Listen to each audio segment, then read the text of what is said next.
Lovely. So, good evening, everyone, officially. I am very happy to be joined by Wells Fray-Smith and Lotte Johnson this evening, both curators at the Barbican, who curated the show that's currently on Unravel, the Power and Politics of Textiles in Art. Opened in mid-February this year and it closes next weekend. So I'm just going to read the introduction of the exhibition just to kind of situate us and get our minds thinking about it. Textiles cover and protect us, engage our senses, trigger our memories, represent our beliefs, hold our stories. We are wrapped in cloth when we're born and enshrouded in it when we die. As an artistic medium, textiles can speak to the joys and pains of being human, as well as the larger structures and systems that shape our world. In this major group exhibition, 50 international, intergenerational artists use textiles to communicate vital ideas about power, resistance, and survival. From intimate, handcrafted pieces to monumental sculptural installations, these works offer narratives of violence, imperialism, and exclusion, alongside stories of resilience, love, and hope. So thank you, Lotte and Wells, for joining us. We're going to start. Lotte, let's start with you. Could you just tell us about yourself, tell us about your career, tell us about your curatorial journey, your interests, what you've worked on? Tell us everything. Good question. Hi, everyone. Thank you so much tonight. It's such a pleasure to be hosted by you, Laura, and Common Threads, and also to be in dialogue with Wells, who's a great collaborator and dear friend now, thanks to this project. Yeah, as a curator, I had a quite straightforward journey in that I studied art history. I was incredibly lucky that the school I went to offered history of art as an A-level subject. So I was incredibly privileged to be able to study that subject from a really young age, and went to visit a lot of galleries with my parents. I lived in London growing up and went to a lot of free museum collections with my parents. And yeah, from studying history of art, I basically wanted to understand the world through art, and that's what led me to curating. And I wanted to help artists make work. So that's kind of what's led me to work at the Barbican today. But I studied history of art for undergrad and then for my master's as well. And I actually sort of specialised in surrealism and European modernism as a student. So quite different ground to what we're going to be speaking about today. And I ended up doing an internship at the Museum of Modern Art in New York, focusing on prints and drawings, which was I was a real kind of work on paper nerd at that point in my early 20s, and then ended up staying at MoMA as a curatorial assistant for years. And then an opportunity came up to work at the Barbican as an assistant curator. So I've actually been at the Barbican for 10 years, almost a decade, which I can't quite believe. But I think the Barbican was the kind of answer to defining myself as a curator, because it's this interdisciplinary art centre, and I was so interested in how artists don't work in a kind of defined or siloed way, and artists who move across kind of porous boundaries in terms of medium, in terms of subject, and the Barbican really celebrates this kind of interdisciplinary perspective. So that's what kind of drew me to working here. So I've really spent most of my career here in this institution, with all of the joys and challenges that represents. Yeah, that's kind of maybe potted whistle-stop history.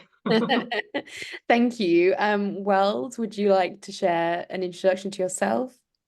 Yeah, sure. And hi, everyone.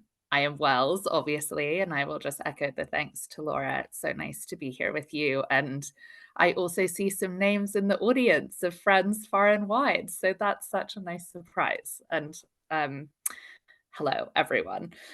My route into curating was in some ways straightforward, as Lotte's. I also studied art history and I did a master's in curating. But I would say my route into art and art as an interest was kind of elliptical, and actually was very personal. That it started really when I was a teenager through thinking about architecture. And my father is an architect. And you might hear in my voice that I am American initially, but moved to the UK when I was 7. And my dad stayed in the US. And in my search really for a common language, or like a way to be able to relate to him, I got interested in buildings. And sorry, I'm really telling you a personal story, but I think it's relevant to how I like to curate. But he studied with an architect called Louis Kahn, who was essentially an American kind of brutalist working through the 50s to the 70s. And Kahn made a lot of his buildings in brick, but his primary materials were light and silence. And he had this incredible capacity to shape spaces where you could walk into them, and through material, he could pretty much, at least the effect they had on me was that like they could change my behavior in some way. And I think it's taken me a long time to realize this, but I think that like early insight into architecture and that early insight into space and like dealing with the textures of space and negative space has been crucial actually in like how to make exhibitions and to think and bring people through, that we're not only working with artists, artworks, stories that are embedded in what we might hang on the wall or show spatially, but we're also using the texture of the Barbican in this instance. We're thinking about pacing, where things are loud, where things are quiet. And I got initially my kind of curatorial training at Whitechapel Gallery, and I was there for 4 years in London, and then came to the Barbican and came to Unravel, really thanks to two people, one of whom is Lotte, and the other is her amazing daughter, River, because I got to be part of this project doing a maternity cover for Lotte. Thank you both so much for sharing that. I think that leads us on perfectly. If you could talk about this exhibition from its very inception, if you can kind of cast your mind back probably several years to kind of what sparked the idea, what made you want to make it as broad as it is, but also, you know, covering an area that is so diverse and tricky in a way. So yeah, tell us about everything, how the exhibition came around. Maybe I'll begin to start the journey. So I was working very deeply on a retrospective of the feminist artist Carolee Schneemann for several years, which took place at the Barbican a few years ago now. And while I was working on that project, it was a huge kind of deep learning curve for me about the histories of feminism. And I think that was really my starting point for thinking about marginalization of many kinds, but at that time it was really focused on feminist histories in New York in the 60s onwards, thanks to her practice, and that introduced me to many other marginalized histories, and I think that's kind of in a kind of tangential way what led me to thinking about textiles and the taboos and stigmas and gendered associations attached to the histories of that medium. But ultimately, it was really in 2020 when I was just doing lots of studio visits alongside researching the Schneemann show and visiting exhibitions and biennials, and just a very casual observation that so many contemporary artists were incorporating fibre, thread, swatches of delicate embroidery, woven kind of immersive installations into their practices in myriad ways. And you know, it was a time of great global upheaval. You know, we were entering the COVID-19 pandemic. Black Lives Matter protests were growing across the world, amidst many other global crises. And I was really thinking about like, why are so many contemporary artists turning to textiles in these moments of great questioning? Why are artists turning to textiles to answer questions about power, about value, about hierarchies?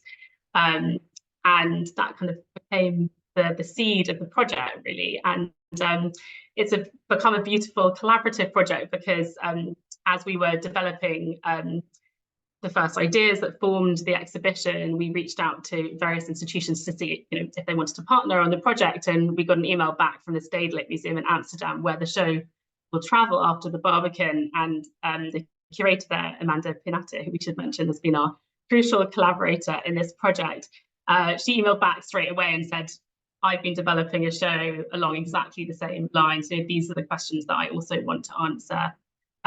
So it was a really beautiful moment of serendipity.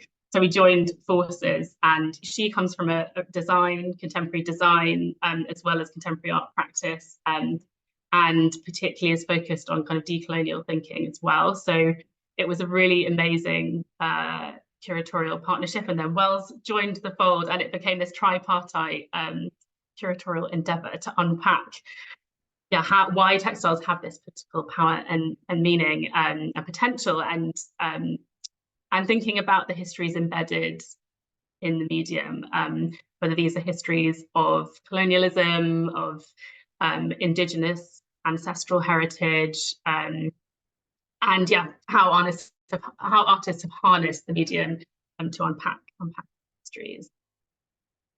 Great. I think what's particularly unique about this exhibition as well is that instead of approaching it like there was a theme and there was artists around it, it's like it's looking at the material itself, which I think is quite unique, and that it's being very reflective on the materiality itself. It's not just looking at the kind of concepts even though it doesn't just look at the concepts that textile work can explore. It's actually like very kind of, I don't know what the word is, but it's very it's very just kind of focused on that specific material, rather than kind of artists around it. When I think it's rare that you see that with textiles. It may just be kind of coincidental that they're all working in textiles, or they're all working in, quilting or something like that. But this is like the kind of whole broad scope of what textiles themselves can achieve.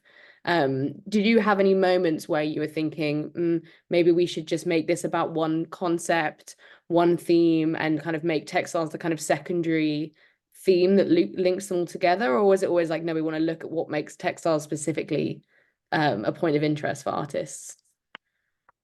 I think definitely the latter. What is it about textiles in particular? And I think, what you've just touched on, Laura, is so interesting, and what we sort of have collectively felt throughout the project is that textiles actually can be anything, and the artists in the show us that they can be these incredibly intimate handheld objects. They can be these kind of environments that you inhabit and live within, and they have this like polyphonic potential of these myriad expressions, and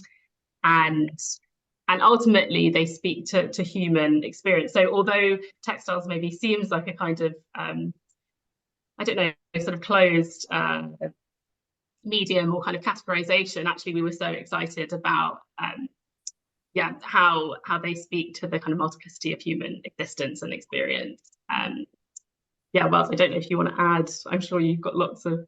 Well, yeah, I mean, I think, Laura, your perception is so bang on, and it's so heartening to hear that, because one of the things we discussed so much was exactly what Lotte is saying, is really how capacious textiles are to tell stories, but part of the story of how they have been able to push up against power and push up against hierarchy is that they also have been these containers for people's projections and projections about value.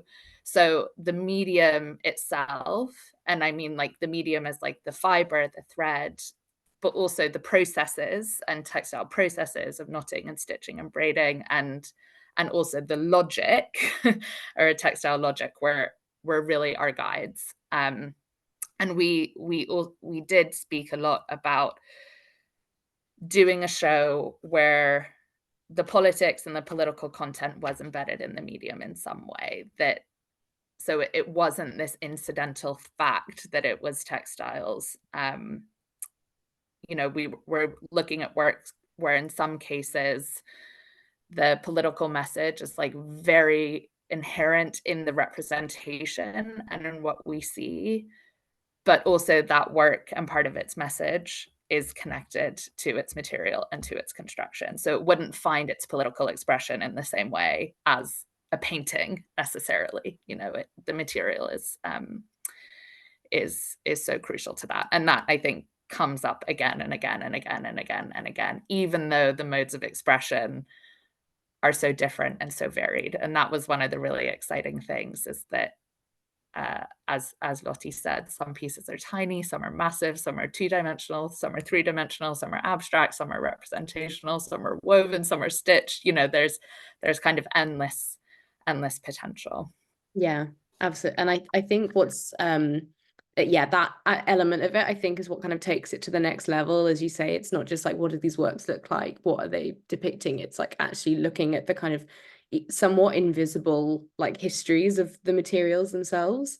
Anyway, forcing myself to keep my discussion on track instead of just talking about what I think about the exhibition.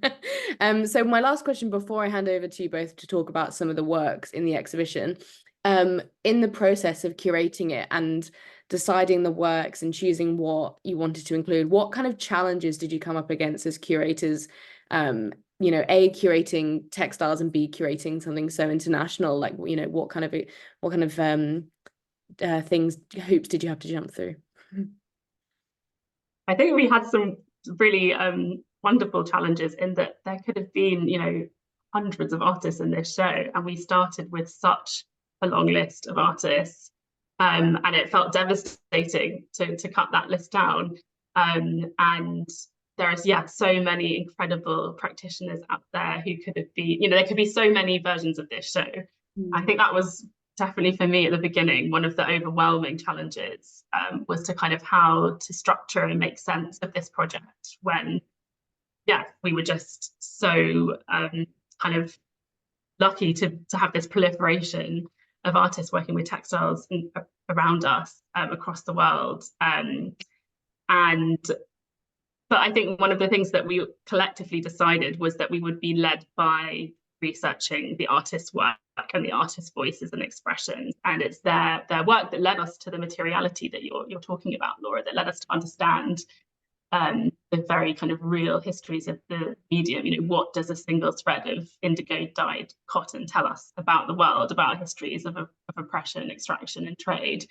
So it was those sort of material elements and conceptual frameworks of each of the artists' works that helped us to kind of structure the show. And I think one of the things kind of leading on from that we were grappling with at the beginning of the project was how to tell this story. And it could have been quite easy actually to tell a chronological history of fiber art. And we decided at the beginning we wanted to start in the 60s and kind of bring our visitors right up to the present. So that was our kind of our time boundary for the project, mainly because the 60s marked this moment also of global upheaval, as well as a burgeoning of fiber art, but kind of less so for that reason, because of course the history of fiber art in the 60s and 70s is quite a Western-centric history, and we weren't interested in that dominating in the show. But, you know, the 60s were this moment of student protest, civil rights activism, many countries across the world becoming independent and released from the oppression of colonial rule. And so why were suddenly lots of artists working with textiles in that decade, and why do they continue to work today? So it became, although we could have told that linear story, it soon became clear from the way that artists were thinking and working that actually a much more porous hybrid narrative was the way to go. And we were really led by the themes that kind of were revealed by the artist's work, and that helped us to structure the show. Great. Well, did you want to add anything to that before we move on to talking about some of the artworks? Just very briefly, for those of you who have seen the exhibition and visited the Barbican spaces, I would throw in our spaces as a huge challenge because we're quite constrained spatially with what we can do upstairs. We have 8 bays that have, I think the ceilings are at about 2.5 meters. And then these big double height kind of downstairs spaces. So the spaces themselves match together with the fact that so many of the works could have appeared in so many different sections of the exhibition, meant that curatorially, this was the fun bit, was like we were iterating the show consistently. It wasn't like it was one thing and then we decided it and then that's what it was. It was like consistently molding and shifting as works were confirmed, as new research came up. So it was a lesson in being fluid and flexible and going with it, being guided by the work. Great, thank you both. So now I'm going to hand over to Lotte and Wells, and if those of you who have seen this show, you can just kind of enjoy revisiting these and gain this new level of insight from the curators. And for those of you who are perhaps abroad, kind of enjoy this opportunity to have like an immersive digital insight into the exhibition. So I'm going to turn my camera off now, and Lotte is going to share her screen. And yeah, I'll just hand over to you two for a bit.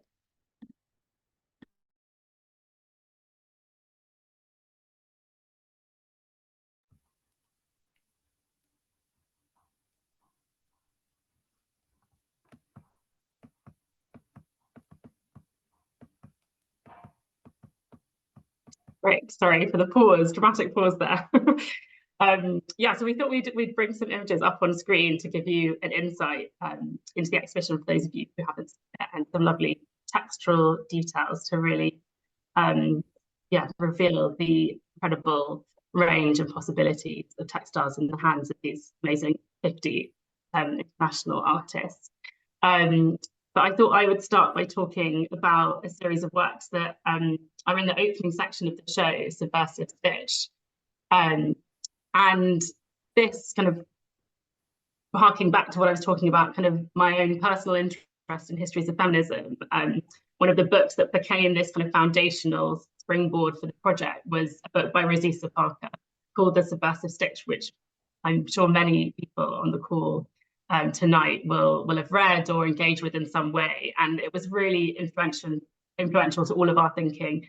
She was writing about the history of the marginalization of embroidery and needlework in particular, and how it had been gendered throughout history, but how within those confines, women had found ways to make extremely subversive work despite this. And this book was written in the 1980s as a really key and feminist text. And we were really interested in taking this book as a starting point, as a springboard, and bringing it into the present, to 2024, and thinking about artists of all genders who were really thinking about the heavily gendered associations of the medium and pushing back against that, subverting it, reclaiming it in myriad ways. So you'll see a number of artists represented here, from Tracy Emin to Nicholas Lobo, Judy Chicago, Garda Amer, Luciano Centurion, and Munira Al Sol. But I just wanted to talk about the work of LJ Roberts, who we actually had the pleasure of hosting here in London this week. They participated in one of our final public programme events. And they make these incredible, I mean, their practice is actually incredibly diverse, but they make this incredible series of embroideries. A lot of their practice focuses on this minutely detailed, labour-intensive practice of embroidery. And three of the works visible here are from a series called Carry You With Me from 2011, which is kind of ongoing. And they are beautiful portraits of their intergenerational queer community, mainly in the US. And these portraits depict very close friends and loved ones, some of whom are with us still and some of whom aren't, at protest, on the street, fighting for their rights and their right to live in the world and be respected. And I'm afraid actually I don't have a photograph of the backs of these works, but as you might be able to tell in this install shot, they're actually displayed on hinged frames, so you can turn the frame. And while this incredibly intricate, beautifully detailed portrait is visible on the front, the back is a tangled mess, spooled thread. And LJ believes that the backs of these works are just as important as the front. And actually, they were talking earlier this week about how for some of their subjects, perhaps the back of the work with all these tangled threads is a more accurate, kind of vivid, dynamic portrait of them, rather than the kind of figurative depiction that we might see on the front side of the work. So these works are subversive in their content, in their medium. LJ is really interested in the marginalization of textiles as a medium and how that then connects to the history of the marginalization of queer people. So they were really beautiful works that helped us to think about what the subversive stitch could mean today. And these works are also sort of calls for solidarity, for resistance, to join these protagonists on the street, to act in solidarity with them. And maybe I'll hand over to you, Wells, if you want to talk about. I would love to. Lotte, totally in your hands with the PowerPoint. Yeah, so. I will move on. So we're actually not going to talk about fabric of everyday life, but we'll just give you a nice visual interlude as we get to the next work that I think Wells is going to talk about. Yeah, I'm going to introduce Borderlands and speak about the work of Ikshan Adams, who is an artist from South Africa. And one thing I didn't say about me and my training, but maybe is somewhat relevant, is actually when I was studying, so much of my research was about trauma and like expressions of trauma in art, both in China, but also a lot in Colombia, and the work of Doris Salcedo. But I have for a long time been very interested in the work of Ikshan Adams, because he responds to this question of how art might, and really the question of the show too, is like how art might be able to reflect upon and respond to moments of crisis. And what we are looking at specifically in this section, Borderlands, is the ways in which artists have used the language of mapping and the language of borders specifically to be able to think about how land has been carved, like maybe some of the conditions that have led to borders being drawn and how they might have changed and moved. And crucially, in the work of Ikshan, thinking about a border as something that divides an us and a them, but what the in-between might look like, and that in-between being a really generative space. So what you are seeing here is a visual in the far distance of an amazing woven beaded tapestry that presents a bird's eye view of land right outside of Cape Town. And he shows what are called desire lines, which are essentially these informal pathways that have been formed as people who, in resistance to the pathways that were set by the apartheid government, have charted their own path. And that being a metaphor in some way for these gentle acts of collective resistance, but more broadly, how we might be able to chart our own path. So he's really looking at apartheid and the segregation that it caused, its hangover in South Africa today, but using a representational and an abstract language at the same time. And one of the things that I also find so exciting about his work, and I think we were excited to integrate into the exhibition, was his interpretation of a textile that on the one hand, it might be a woven tapestry that sits on the wall, but it might also be a metal chain link with interlocking hooks, or these sculptures that you see in front are made out of intertwined wire, and wire almost being like a thread, but they are knotted and twisted and beaded. And he calls these works prayer clouds, and I think connected to a kind of trauma and his own personal identities and his own personal experience. He asks of these clouds, he says, what happens to all of our prayers and all of our hopes when they go unanswered? And he thinks that they get trapped in the clouds. And so you can see these tiny little details of beads or kind of gold trinkets, which for me are these deposits of people's prayers and wishes. And it's a beautiful way, I think, to transmute pain into something that might be something else.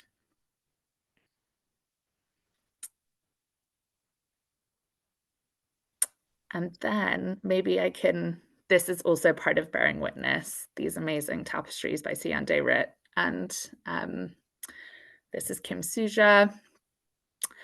And I will just pick up on the Bearing Witness section in the exhibition quickly. In many ways, I think this, for me, is one of the most devastating and kind of heart-rending sections of the exhibition. We look specifically at the ways in which artists use textile to document atrocity and injustice. And so we have work from Chile that looks at Pinochet's regime, work that is responding to the US invasion of Vietnam.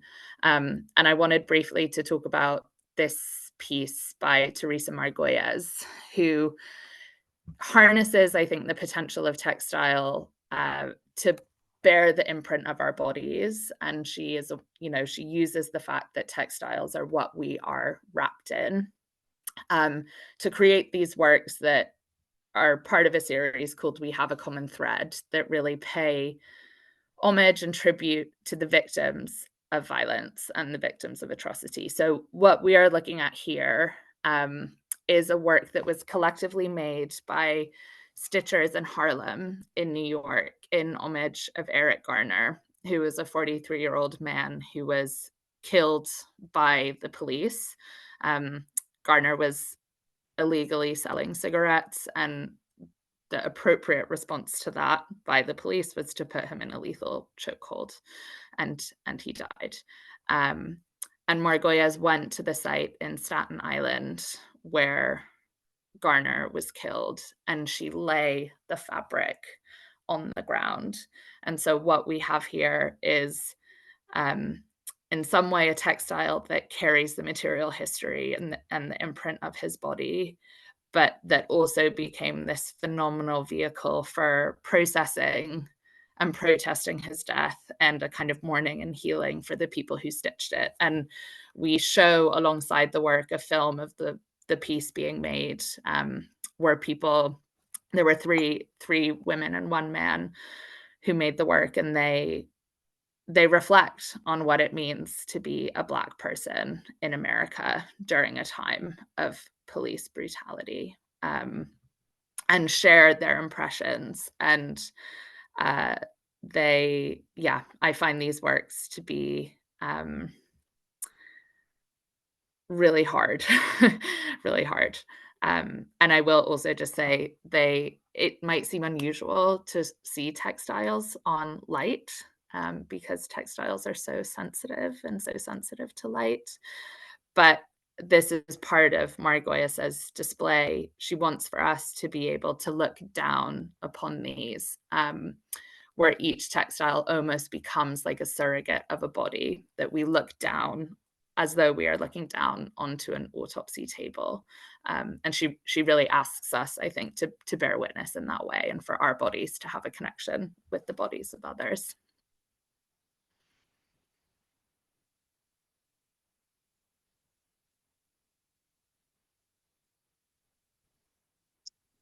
I'm just going to do another visual interlude through the next section of the show, Window Repair, which we're not going to dwell on in detail, but you can see incredible work by Angela Sue, Jose Leonelson, Harmony Hammond, Louise Bourgeois, Diedrich Brackens, and Georgina Maxime.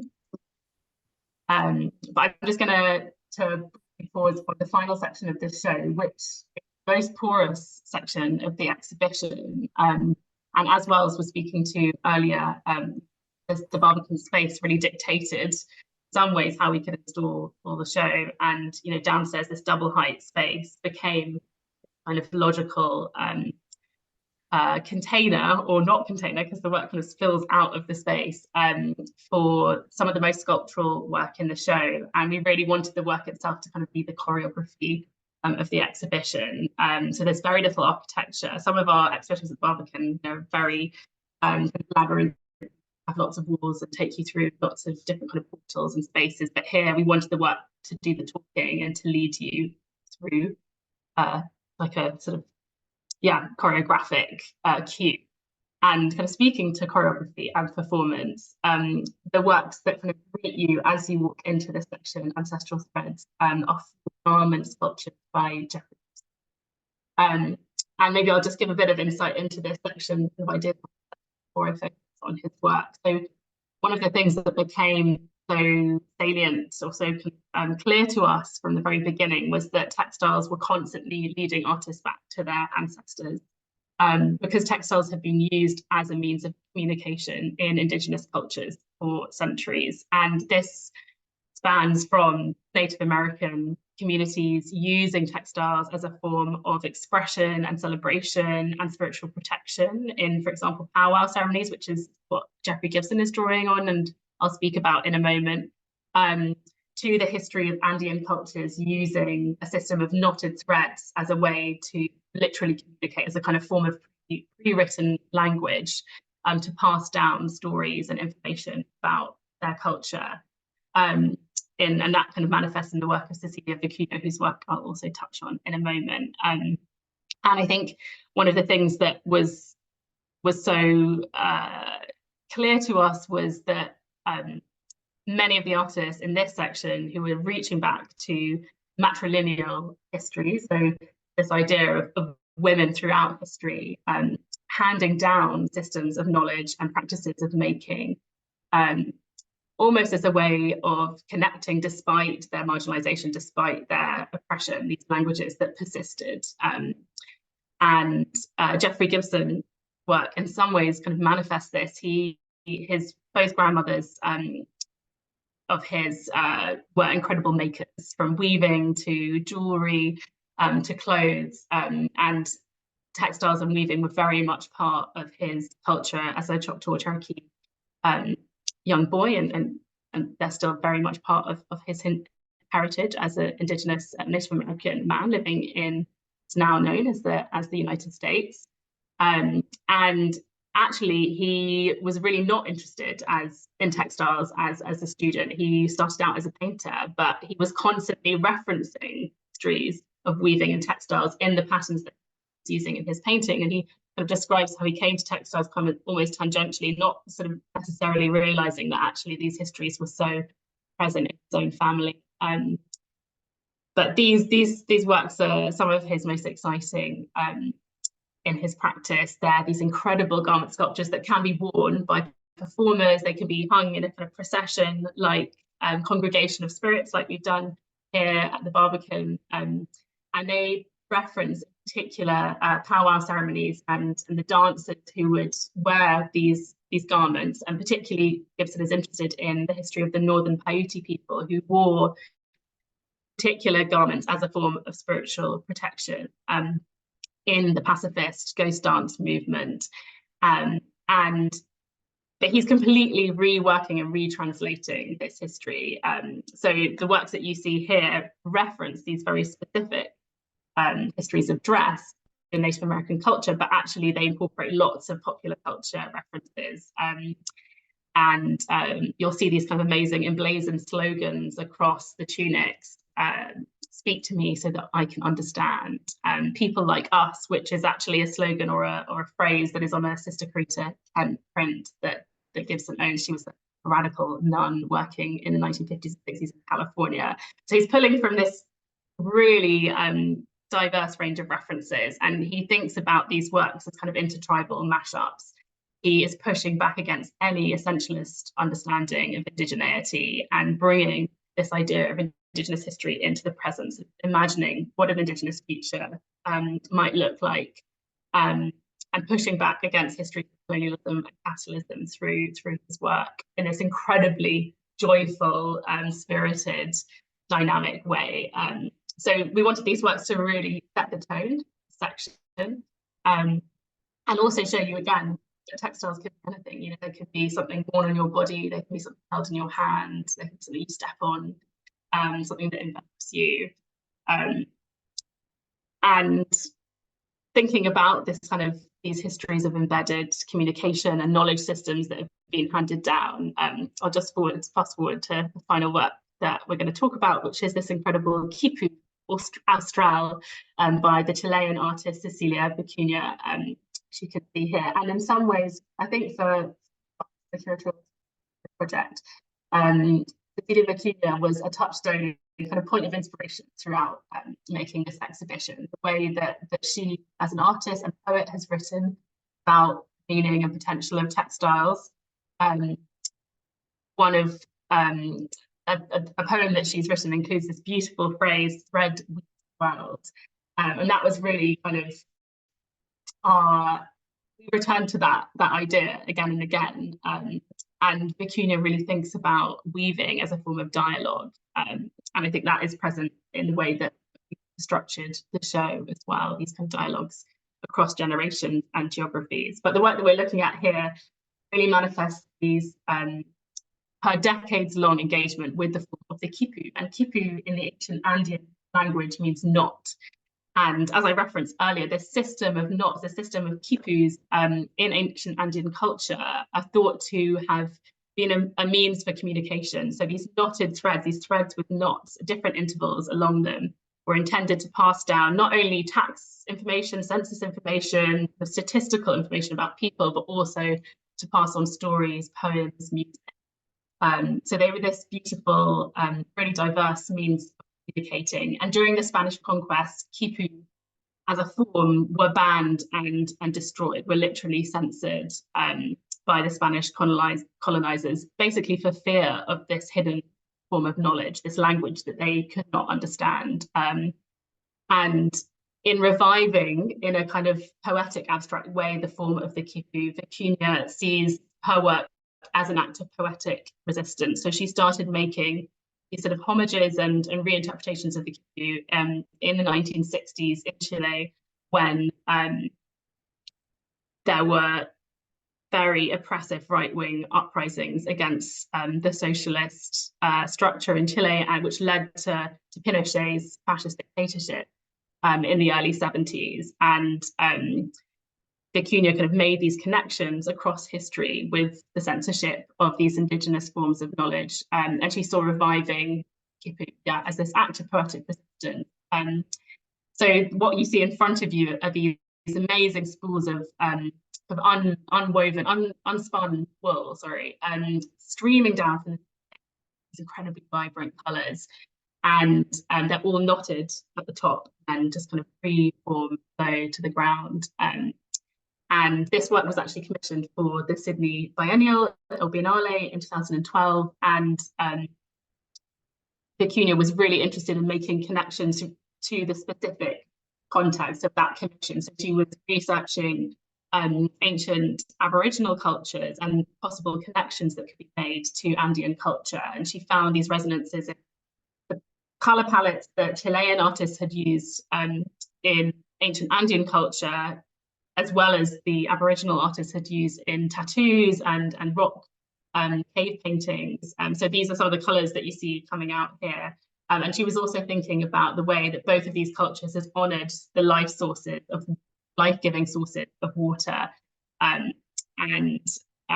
So yeah, this installation is this incredible kind of poetic, multi-sensory expression of all of those ideas. And yeah, Vicuña has really kind of led the way for us in thinking about the poetic possibility of textiles and how they can also be a kind of call to remember these histories. You know, that there's this kind of incredibly beautiful, seductive installation, but embedded in every fiber of this work are histories that should not be forgotten, histories of resistance and of deep human connection that she is determined will persist through the work. I think Cecilia Vicuña is such a perfect place to end your section talking about some of the artworks, because I think she so perfectly encapsulates everything that the exhibition is about.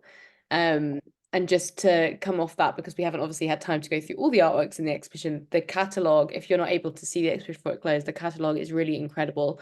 It's kind of like a big Bible of politics and textiles, and it's a good way to kind of enjoy these beautiful photos of a lot of these artworks and read about them as well. So I would highly recommend that. So we are now going to talk about everything that's happened since the exhibition opened.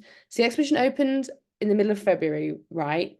And since then, a lot has happened. It's been in the news for a lot of reasons. So I don't know if either of you want to talk kind of from the very beginning, what happened, what prompted it, and then kind of chronologically what has happened in the last 3 months, basically. Either of you feel feel free to jump in and kind of talk it through. Lotte, should I start? And yeah, go for it. I can chime in wherever. Yeah, thanks. Thank you, Laura, for asking about that. And I think just like also giving us a chance to be able to chronicle and say. So I think that what people I hope will know or may be aware of is that 9 works in the exhibition have been withdrawn. So if you come to Unravel now, there are some really present and like potent absences because works have been removed. And some artists have also placed statements next to their work. So some of the images that we showed today, if you come to the show tomorrow, you may not see. And all of this withdrawals and everything that has happened really has been prompted by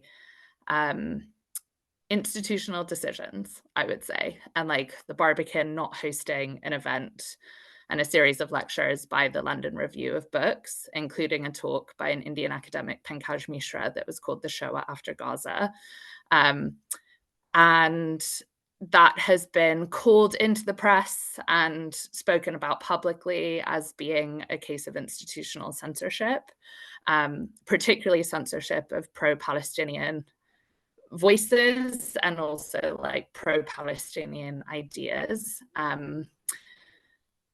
which I think, censorship in all forms is unacceptable, and especially at this moment of global crisis, makes this topic extraordinarily fraught. But in the wake of that decision, we were approached by some lenders of the exhibition who asked us a series of questions that I think we really sympathized with. And they decided to withdraw their work. And from there, other artists also decided to withdraw their work. And others have also, as I mentioned, placed statements on the wall. So in many ways, what was an exhibition about lived experience and politics and political courage has become a live site of political courage, where artists, I think, were asked because of Barbican's decisions to respond in some way to the politics that are evinced in the work and evinced on the walls. So when they have to do so in different ways. Yeah. Sorry, so I'm just going to ask, so when you've spoken to the artists, because my understanding is that you spoke to the artists and the lenders, like they didn't just kind of walk in and take their work off the wall. It was a process that went through the both of you. What kind of just explain to us some of the impact that they were hoping to have by the act of taking it down or by adding a statement? What were they talking about as the kind of motivations for it, and what impact they thought removing their work would have? Yeah, maybe I can speak to that. I think quite rightly, all of the artists and lenders who have withdrawn their works had questions about why this event didn't take place, and very specific questions about how that happened, who made that decision, some of which we couldn't answer as individuals because we weren't involved in organising that series of lectures, and weren't involved in the decision not to go ahead with that lecture in particular. But I think the questions that were being asked by those lenders and artists, why, what does this mean for you as an institution in this moment? How can you stage an exhibition that is all about a history of solidarity and resistance and protest, and about history of censorship alongside an instant of censorship? Those are the questions that we were being asked. And I think as a curatorial team, we felt very grateful that those questions were being asked. And those questions were being echoed in Barbican by many staff across the centre. And it has been recognised that we should and could have staged that lecture as an institution, that series of lectures. And I think we all have the greatest respect and I feel very grateful for the questions that were asked by those lenders and artists, because I think they've really pushed institutions to ask hard questions of themselves, of ourselves as individuals. I think one of the things that we've had to grapple with as curators at this moment is our own personal politics, alongside being part of a very complex institutional structure. And one thing that we felt very strongly about from the beginning was that we would act as individuals in all of our correspondence with artists and lenders. So from that first moment of the first withdrawals of works from the show, we made sure to communicate to all of the stakeholders involved in the exhibition what was happening, and make it really clear that we would respect anyone's decision, whether they wanted to withdraw, whether they wanted to keep their work in the show. And our conversations with artists have definitely revealed the myriad ways of resisting and showing solidarity. And that has been incredible and galvanizing and inspiring for us. Whether that means withdrawing your labor, withdrawing your work as an act of solidarity, adding a statement. Also, many artists wanted their work to just speak on its own terms, and we respect, every single artist in the stage. And perhaps you could just talk about, because we just talked about Cecilia Vicuña's work, maybe just about kind of the opposite approach that Cecilia Vicuña has taken. Maybe you could just talk about how she's responded to this.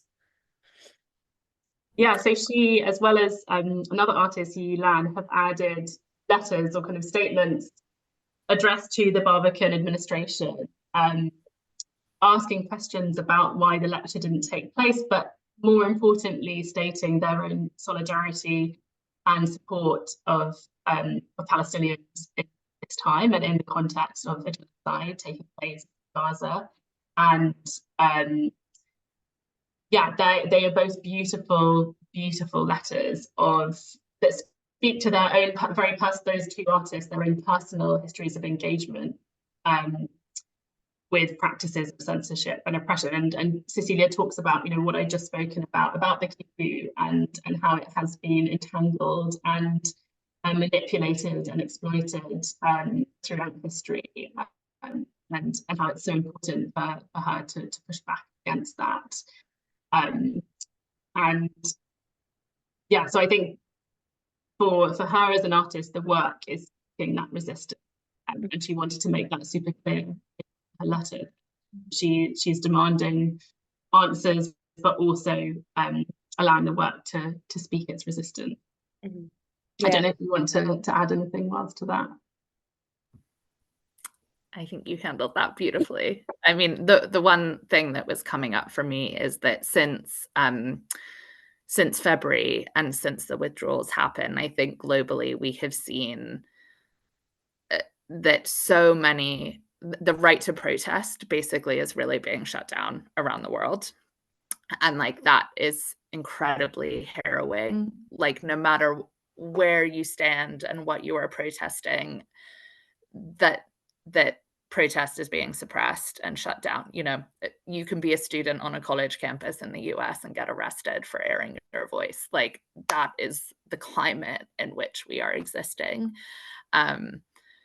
So one of the things I think that was really important for us was to be able to allow protest in whatever form to happen in the show, whether that be a statement or, as Lotte mentioned, Yi Lan, her work is all about tables and the weaponry of tables and how they were such a form of colonial administration.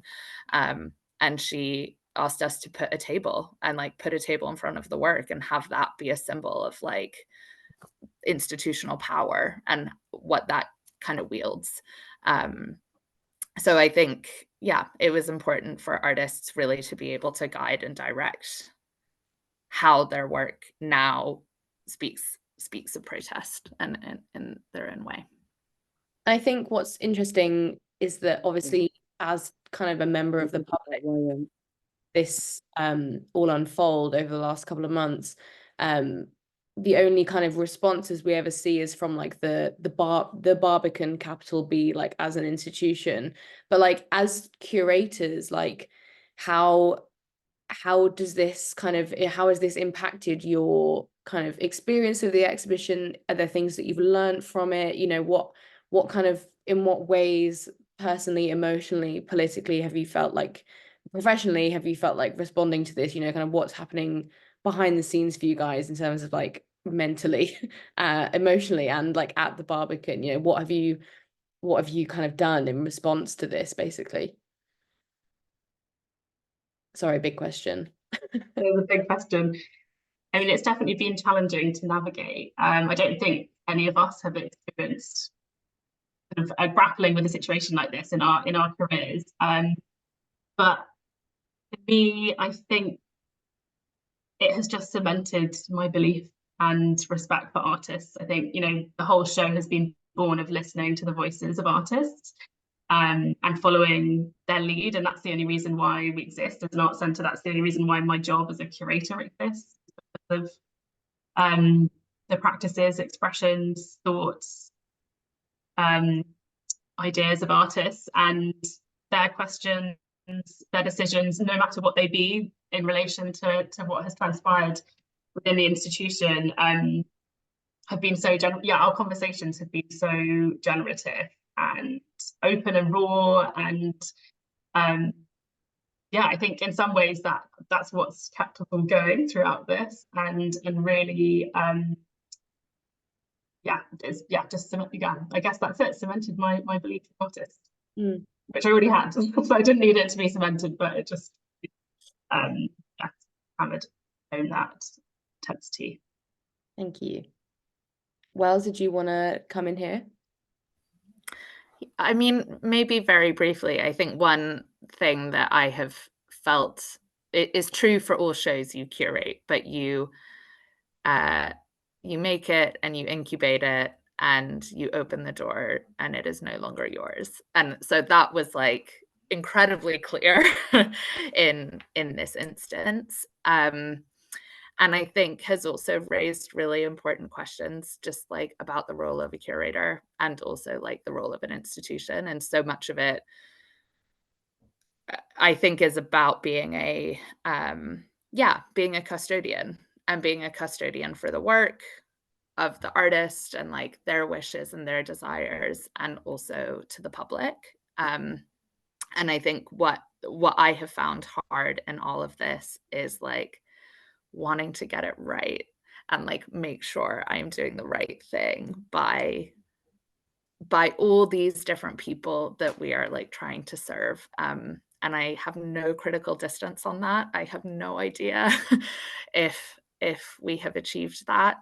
And I suspect this will prompt like thinking for years to come for me about like what matters in my career and what matters at the institutions that I work for or do not work for. So it's a reckoning. Yeah, it's a reckoning.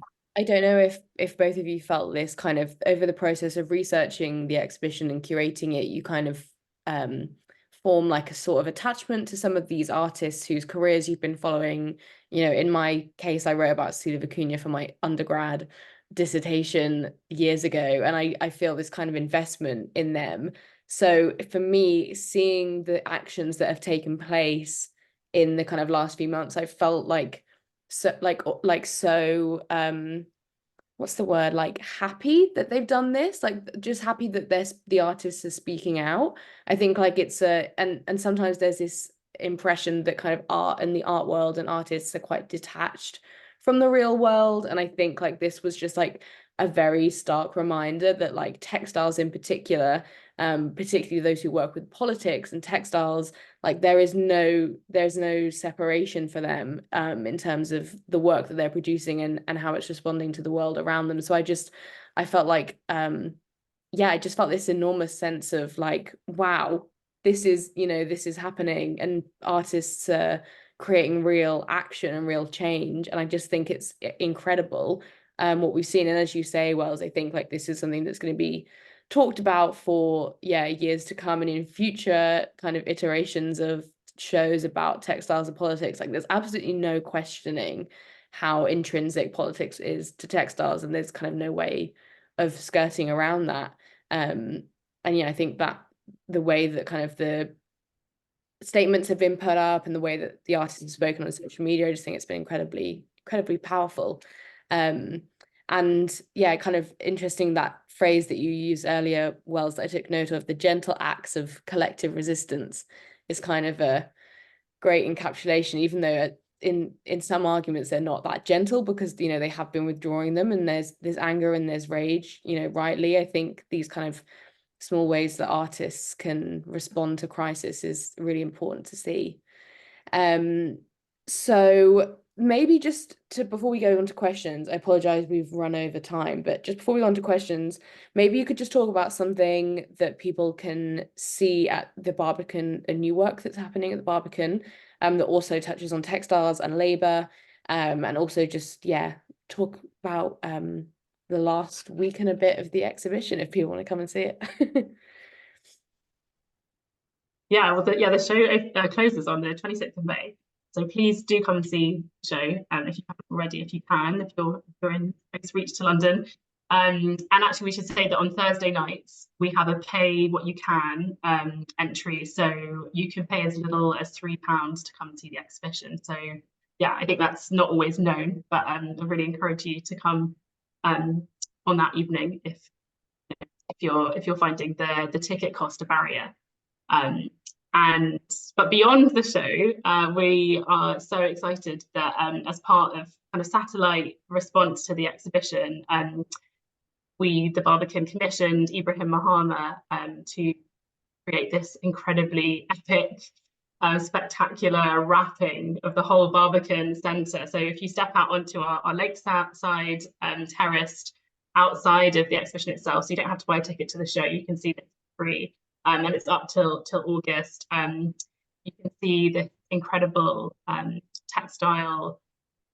I don't even know what to call it, actually. One of my colleagues earlier today described it as a coat Barbican. It is literally like this garment building it's wearing, that holds and kind of reveals the history of kente cloth in Ghana. And Ibrahim collaborated with, I think, over 400 artisans and craftspeople. He actually ended up hiring a whole stadium in Ghana to produce this work. And it is truly overwhelming in a kind of wonderful, wonderful sense of the word. He's really interested in how textile carries the memories of people.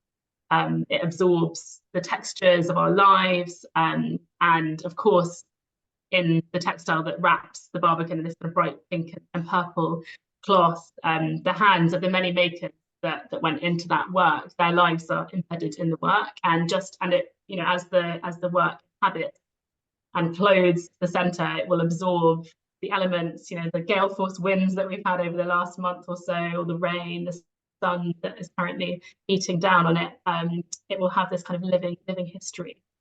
So yeah, definitely come and see that beyond the life of the show. It'll be up till August as well. Great, thank you. So I really am sorry that we've run over by so much. But if anyone has any questions, do you want to pop them in the chat now? And I'll go through them and pose them to Wells and Lotte. Just reading this message. I'm trying to read and talk at the same time.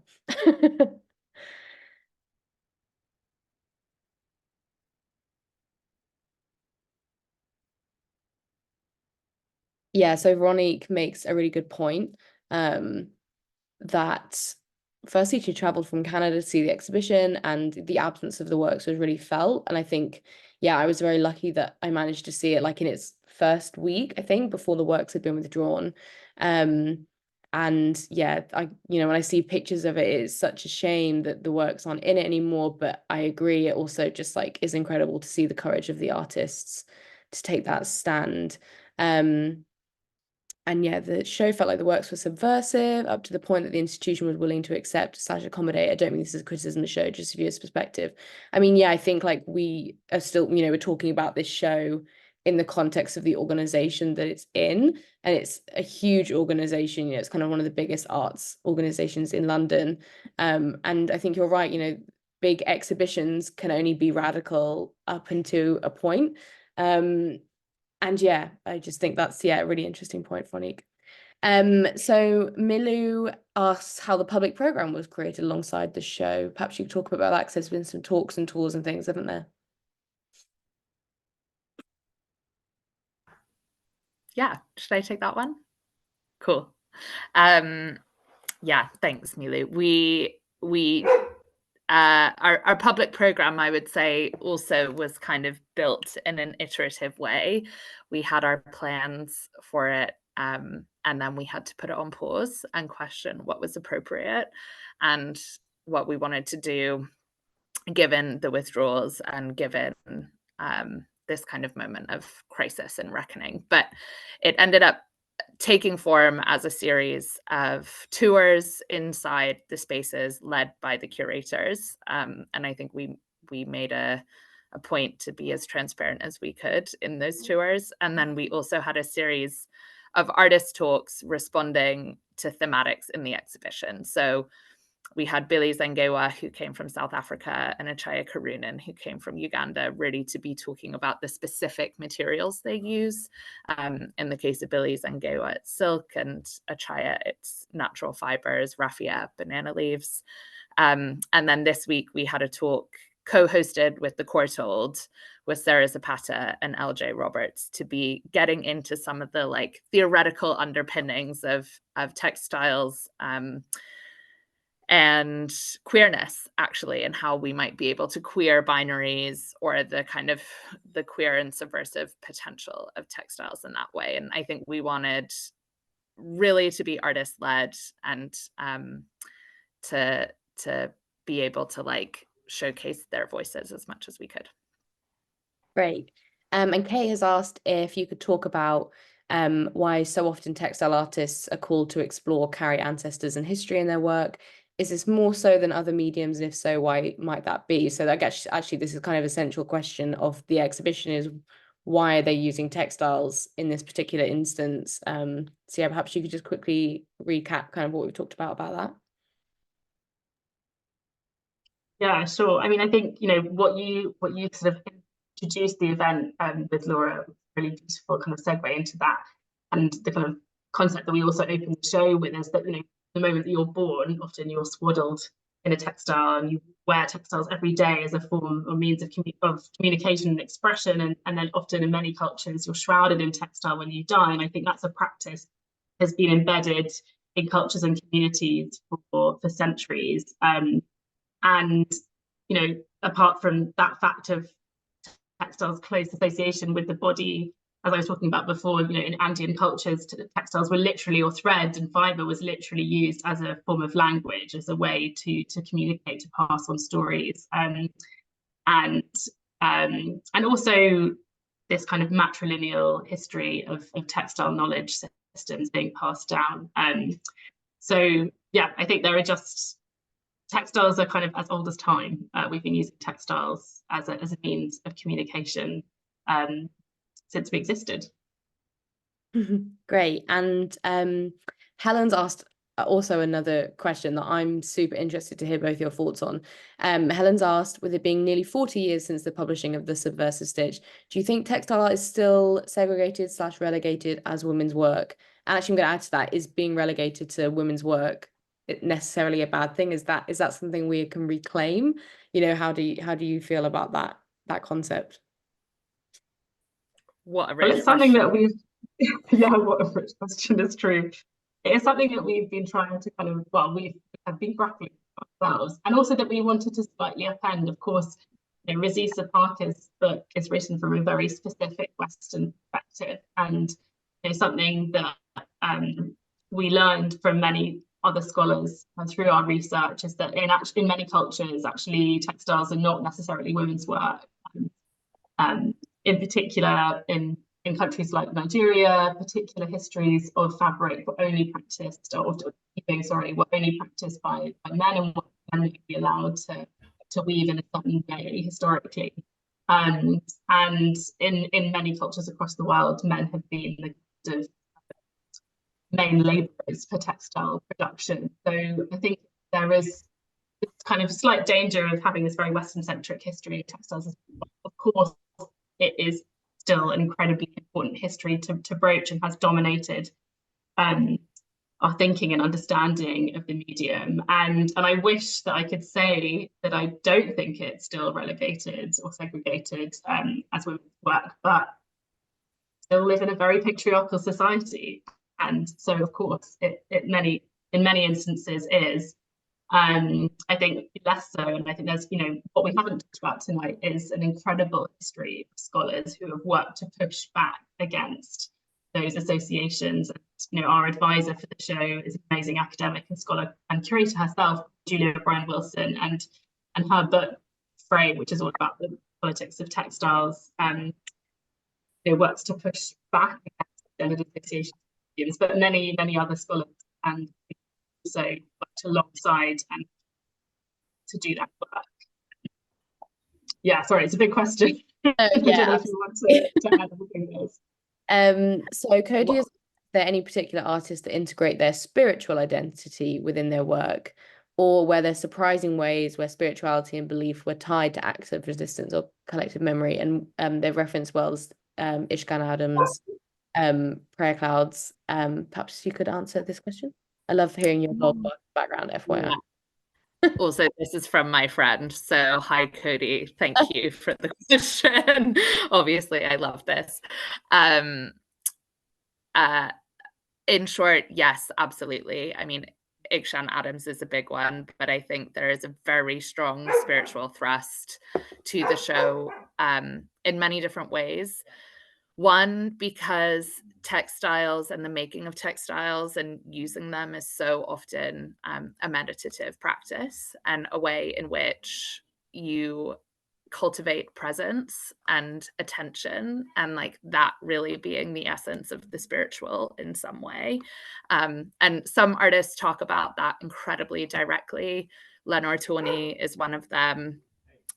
She read from many different spiritual traditions, like Zen Buddhism, but she also read Teresa of Avila, the Tao. She was really across many different traditions. I think Cecilia Vicuña definitely rests on the spiritual. Jeffrey Gibson, as Lotte mentioned, Mukherjee, whose work, maybe we can flash up a picture of Mukherjee, but she created these deity-like forms that in some way resemble, here we go, yeah, otherworldly kind of hybrid, here's Lenore Tawney, hybrid creatures. She named each of these works after deities, so Shri, Vantri, and Pakshi. But I think also really importantly, these are made in macrame, and she saw the process of macrameing and knotting so much as a metaphor for growth, and a kind of spiritual growth or ascension in that way. It's also in the work of Sarah Zapata. I mean, we could go on. It's definitely an impulse that runs through the show. Absolutely. Okay. Just let me just check the chat and see if there's any last questions. Okay. I'll just take this as the last question because we've run over so much. Sorry, everyone. Heidi asked, I was interested to see the gender balance in the show. I'm curious to know if the proportion of male to female in the show is representative of the balance of textile artists in general. Yeah, Lotte, do you want to speak about that? Yeah, I think one of the things that we were really committed to from the beginning was to show, not just in response to the idea of textiles being gendered feminine or kind of relegated to domestic media, and show how women have pushed back against that, but also show how men have been practicing in textiles for years, and actually also often harnessing exclusionary associations attached to media and deliberately. So an artist like Feliciano Centurion, his mother and grandmother practiced textiles as part of this kind of historic matrilineal tradition. He was actually allowed to participate in textiles as a young boy, and his then co-opting of these mediums later in life as an artist was a way of coming to terms with his own sexuality, to make really beautiful, poignant work about his own grappling with his own deteriorating health or HIV related illnesses. So yeah, there are both men and women throughout the show who are thinking about the gendered association of textiles and pushing those associations around. And yeah, I don't think I can speak to the full representation across the world of textile artists, but I would just say that artists of all genders are working for textiles for their amazing possibilities. And I hope that it's time to move beyond those boundaries. And that's the work that Julia Bryan Wilson has really done in her book, is to kind of ask us to put aside those hierarchies about the political possibilities of the media itself. Sorry, I muted myself. I accidentally locked my boyfriend out of the flat, so I had to quickly run and let him. Anyway, we're gonna call it to an end here. Thank you for everyone who's come this evening, and thank you so much to Lotte and Wells for their incredible discussion this evening. It's been really interesting, and I think the exhibition and everything that's happened since is so deserving of a discussion and space to reflect, and I'm really glad that we got to do this, so thank you so much both. I am gonna just let everyone trickle out so I can say a personal thanks to Lotte and Wells when it's just the three of us, so I won't end the call, but feel free to go and enjoy your evenings or your mornings if you're in New Zealand, like the person at the start said that they are, at 6 a.m. Time for breakfast. So I'm going to stop the recording now.